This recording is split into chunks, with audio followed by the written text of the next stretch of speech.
When I walk up in the club and sing, everybody want to know my name. Yeah, here comes the glass road. Yeah, here comes the glass road.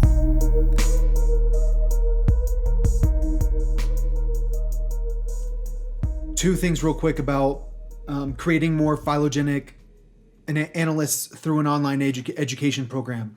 Number one, a lot of people are out of work. A lot of people don't want to work in a public location. And those people that are staying at home right now could be taking an online education course to learn how to do phylogenetic analysis. And the great thing about that profession, I'm talking about the person that gets the data after the genes have been after the genetic sequence has been sequenced, is that you can work from home. Because when I get on a server, and I connect to a computer, do I have to be at the server farm to do it? Of course not. So whenever you get on your television and you watch Netflix, what are you on? You're on one of those giant server farms. Your computer sends out signals to go to those server farms to get data from them. So you can stay at home. You can be a phylogenetic analyst, if that's actually what you call them. I couldn't figure it out. And you can do analysis from home. Number two, I think I already listed number one and now I'm on to number two. Number two, if we create an online education program to train people in phylogenetic analysis and in genetic sequencing or whatever, it could be extensive. If we create this program, can the rest of the world use the program? So say that we are so good at creating this program that the entire world goes, I love your program. I speak English. I'm going to translate this program into German. I'm going to translate this program into Thai. I'm going to translate this program into Chinese, whatever. And I'm going to use this program to train my people at home. I'm going to create our own version of it. We're going to take your scripts and we're going to change it into our language. Can that happen? Yes. Is English the number one most spoken language in the world? Yes. So can people from other countries take our program if we create it? Yes. Does that mean that we are going to be limited by the amount of people sequencing genomes in the United States? Of course not. We need the entire world sequencing this gene because who has found variants so far? I'm pretty sure the South African government found it. I don't know if it was someone else there. The UK government found a variant. The Filipino government found a variant. I don't know who found the variant in Brazil. Oh, the Japanese. They always find it. The Japanese are the people that, like, if you want a group of people to find a variant that's not from their country, ask the Japanese. The Japanese are kicking ass. I'm pretty sure they're who actually found the Brazilian variant. If we do an online education program, you don't have to go to Harvard to get the training. You can get Harvard in your home. And the great thing about having someone like me involved is I'll learn it as I'm developing the program with these people. And by doing that, I'll figure out how to make it easy to understand for normal people. Because sometimes scientists start going off on, like if I was talking about computers and I talked about throughput, how the 6,000 gigabytes, it's not talking about storage to sequence a genome using that one of those programs. I'm not sure which software they use. Because like I said, there are four different main ways of sequencing genes.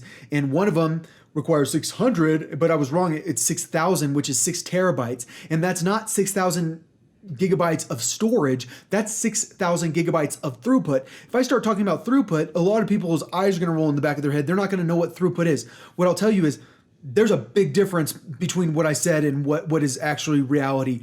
Like, they need to compute a massive amount of data, which means the computer has to crunch data.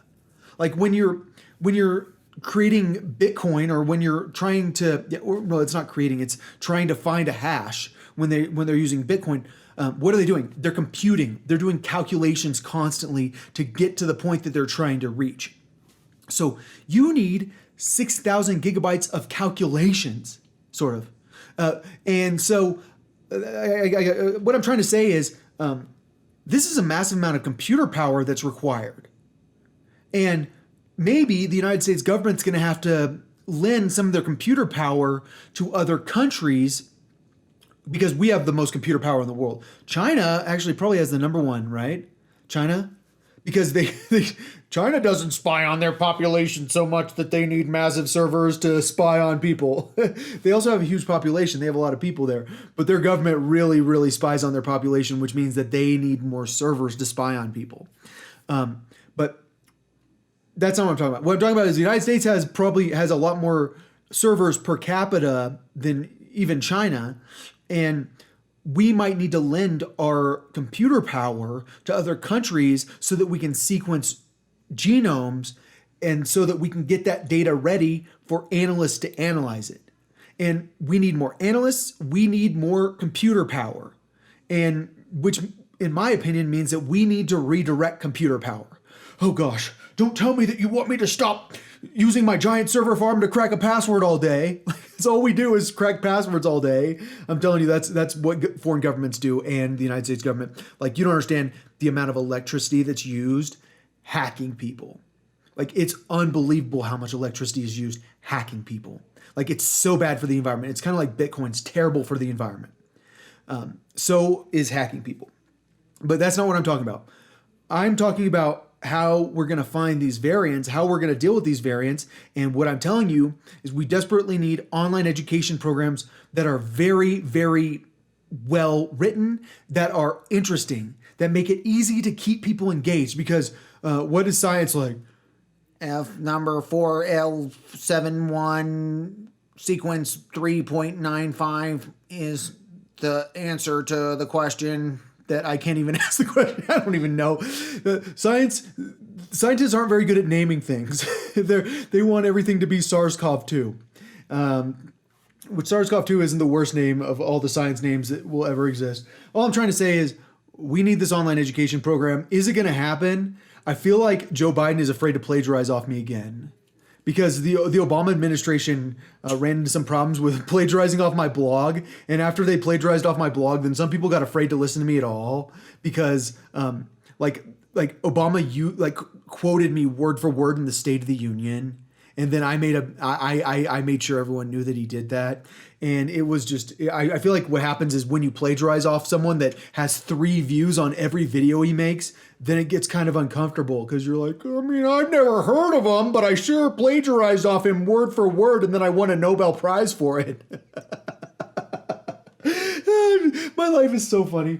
Anyways, yeah, I'm pretty sure I'll win a Nobel Prize. Like, even though the Nobel Prize committee will be like, you're the guy that wants to start World War III, and I'll be like, yeah, but I'm the one that solved how to analyze genetic sequences. I solved the labor problem by creating an online education program. They're like, all right, we'll give you a Nobel Prize anyways. We'll just ignore the fact that you wanted to start World War III to save the planet. Anyways, yeah, I'm pretty sure we're screwed anyways, because we should have been developing an online education program for this a long time ago, but we haven't been. And the question is why? It's because the politicians are so short-term minded. Like, they need to be thinking about what's going to happen in the future, which is COVID-19 is never going to go away ever. It's impossible to make it go away at this point. So what they need to do is start training more people to make sure they deal with it long term. Instead, they're going, oh no, we can't let someone that's analyzing sequences right now work on an online education program to train people to do their job.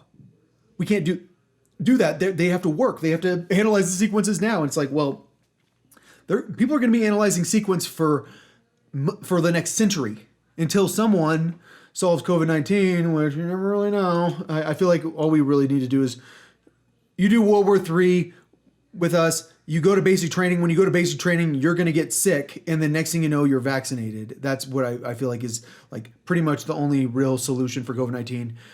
We'll do World War III. My people will vaccinate you while you're at basic training, and then you'll never have to worry about it again. But some people think that staying home for the rest of their lives is an option. Me personally, it works out for me because all I do is watch online education programs all day. Like, all I do is watch on YouTube all day. Like, I am constantly learning how to do video and photo stuff, but eventually I'm gonna have to go out into the field. That's it. I'm sorry I've talked so much about this today. Actually, I'm not. Hopefully, the politicians are going to think, wow, maybe we need to do something about it. Probably they're going to be like, well, I'm too old to understand 6,000 gigabytes, so I don't think we need to do anything. Oh well, that's life. You guys elected them.